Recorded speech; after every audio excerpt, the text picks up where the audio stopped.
الحمد لله وحده لا شريك له والصلاة والسلام على من لا نبي بعد أما بعد فأعوذ بالله من الشيطان الرجيم بسم الله الرحمن الرحيم ربنا آتنا في الدنيا حسنة وفي الآخرة حسنة وقنا عذاب النار اللهم صل على محمد وعلى آل محمد كما صليت على إبراهيم وعلى آل إبراهيم إنك حميد مجيد اللهم بارك على محمد وعلى آل محمد كما باركت على إبراهيم وعلى آل إبراهيم إنك حميد مجيد۔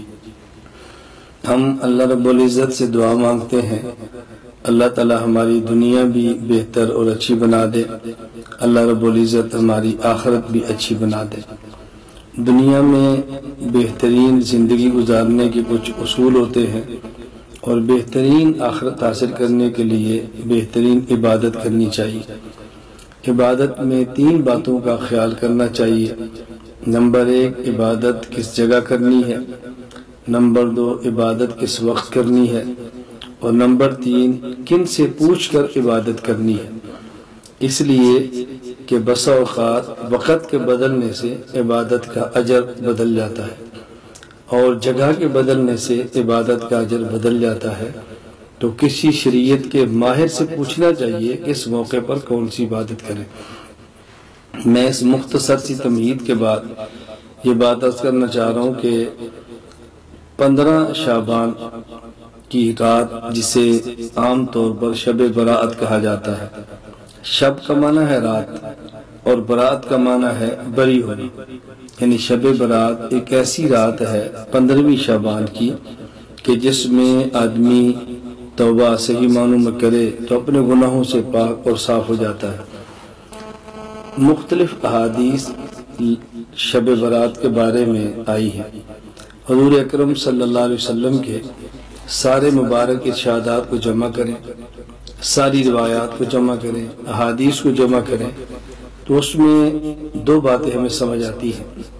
نمبر 1 اس رات کو قیام کرنا چاہیے، دن کا روزہ رکھنا چاہیے، اور رات کے قیام کا معنی یہ نہیں ہے کہ پوری رات قیام کریں، رات کے قیام کا معنی نہیں ہے کہ مخصوص تعداد میں رکھتے پڑھیں، قیام رات کا معنی قیام اللیل کا یہ نہیں ہے کہ ہر رکعت میں مخصوص آیات مخصوص صورتیں پڑھیں۔ اسی طرح رات کے قیام کا یہ مطلب نہیں ہے کہ رات کے قیام کو ضروری سمجھا جائے اور جو رات کا قیام نہ کرے اسے گناہگار سمجھا جائے۔ اسی طرح جو 15 شعبان کا روزہ ہے اس کا معنی بھی صرف اتنا ہے کہ روزہ رکھ لیں تو بہتر ہے، مستحب ہے، اور نہ رکھیں تو گناہ نہ سمجھیں، روزہ رکھنے کو ضروری نہ سمجھیں، اور رمضان کی طرح سحری اور افطاری کے باقاعدہ اعلان نہ کریں اور اجتماعی سحری یا افطاریاں کرا کے اس روزے کو روزے کے مشابہ نہ بنائیں۔ ان چیزوں کا خیال کرنا چاہیے۔ اس رات کو چونکہ آئندہ آنے والے 1 سال کے افراد کے نام لکھے جاتے ہیں، کس کس نے پیدا ہونا ہے، کس کس نے فوت ہونا ہے، کتنا کس کو رزق ملے گا، اس لیے ام المومنین امی عائشہ رضی اللہ تعالیٰ عنہ فرماتی ہیں کہ نبی کریم صلی اللہ علیہ وسلم نے فرمایا کہ میرا جی چاہتا ہے کہ اس دن میں جب میرا نام لکھا جائے کہ آئندہ سال میں نے کیا کرنا ہے، کہ جب میرا نام لکھا جائے کہ میری اس سال میں وفات آنی ہے، تو میں چاہتا ہوں کہ میرا نام اعمال اس حال میں لکھا جائے کہ میں روزے کی حالت میں ہوں۔ تو میں نے عرض کیا کہ 2 باتیں روایات کو جمع کرنے سے معلوم ہوتی ہیں۔ نمبر 1 رات کا قیام، نمبر 2 دن کا روزہ۔ یہ 2 بات، یہ ایک چیز تو یہ ہوگی رات کا قیام اور دن کا روزہ۔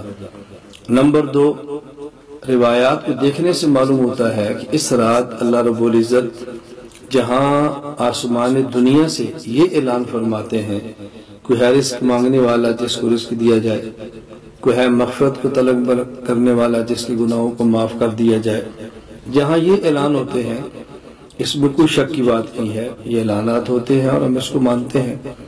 ساتھ احادیث کو دیکھنے سے یہ بھی معلوم ہوتا ہے کہ بعض ایسے بدقسمت افراد ہیں کہ جن کی اس رات بھی مغفرت نہیں ہوتی۔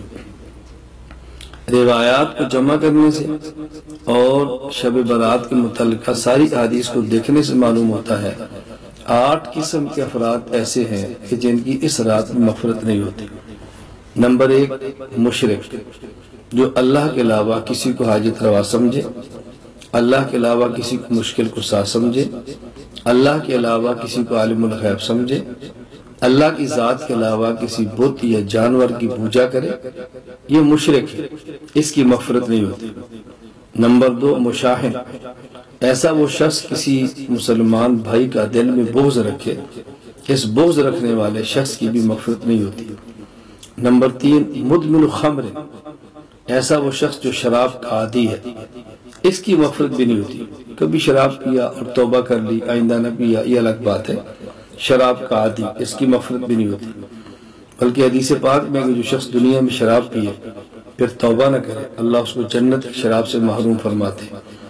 نمبر 4، مسبل ازار، وہ شخص جو شلوار ٹخنوں سے نیچے کرے، ایسا مرد، اس کی مغفرت بھی نہیں ہوتی۔ اور یہاں یہ واضح نشین فرمائیں، شلوار ہو تب، پائجامہ ہو تب، پینٹ ہو تب، تہمت ہو تب، لنگی ہو تب، کوئی بھی کپڑا جو بندہ پہنتا ہے اس کو ٹخنے سے نیچے کرنا مرد کے لیے حرام ہے۔ عورت کے لیے ٹخنا ظاہر کرنا حرام ہے اور مرد کے لیے ٹخلے کو چھپانا حرام ہے۔ یہاں ایک مسئلے کی وضاحت ضروری سمجھے، ٹخنے کو چھپانا حرام تب ہے، نمبر 1، نازلن، کپڑا اوپر سے نیچے جائے۔ نمبر 2، قائمن، کہ بندہ کھڑا ہو، اگر کوئی شخص بیٹھا ہو یا لیٹا ہو پھر ٹخنا چھپا لے تو گناہ نہیں ہے۔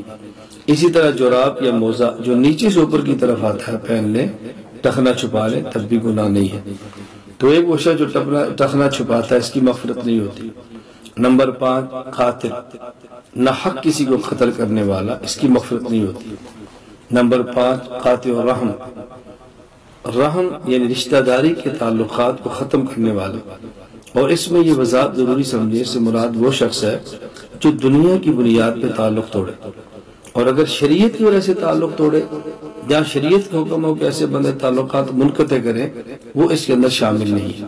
کبھی رشتے کا جھگڑا، کبھی زمین کا جھگڑا، کبھی کوئی خاندان برادری کا جھگڑا، ان معاملات پہ تعلقات توڑنا ہی ٹھیک نہیں ہے۔ کسی سے رشتہ مانگا ہے، ان نے نہیں دیا تو ہمیشہ کے لیے بولنا چھوڑ دیا، کیوں نہیں دیا؟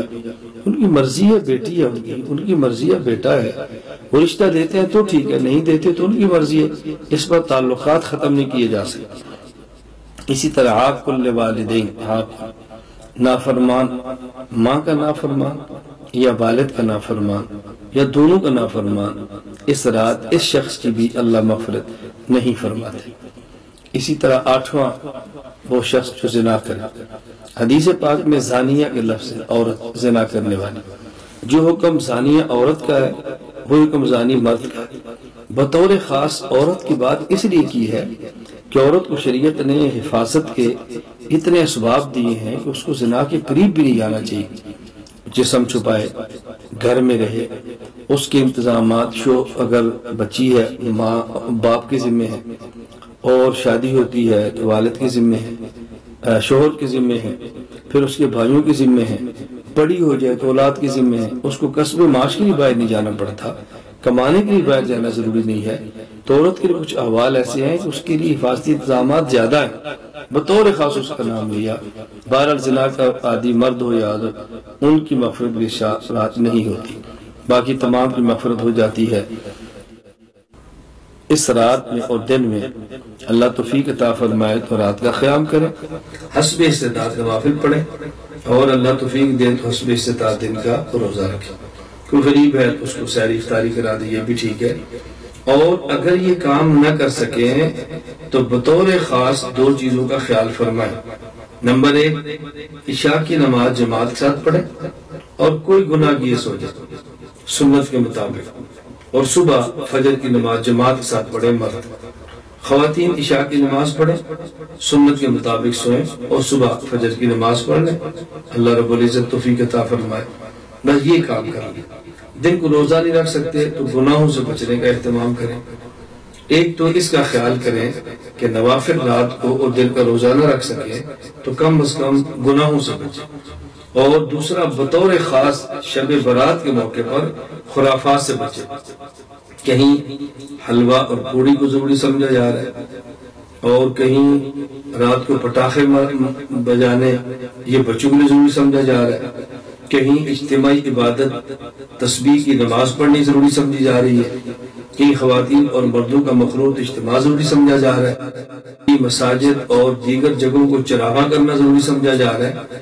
تو کم از کم یہ کریں کہ ان خرافات سے بچیں کہ شب برات کے موقع پہ پٹاخے، شب برات کے موقع پر مخلوط اجتماع، شب برات کے موقع پہ اہتمام کے ساتھ صلاۃ و تسبیح کی جماعتیں، تو یہ بدعات ان سے بچیں، رسوم سے بچیں اور خرافات سے بچیں۔ اللہ رب العزت ہم سب کو ہر دن اور ہر رات شریعت حضور اکرم صلی اللہ علیہ وسلم کی سنت کے مطابق گزارنے کی توفیق عطا فرمائے۔ وآخر دعوانا الحمدللہ۔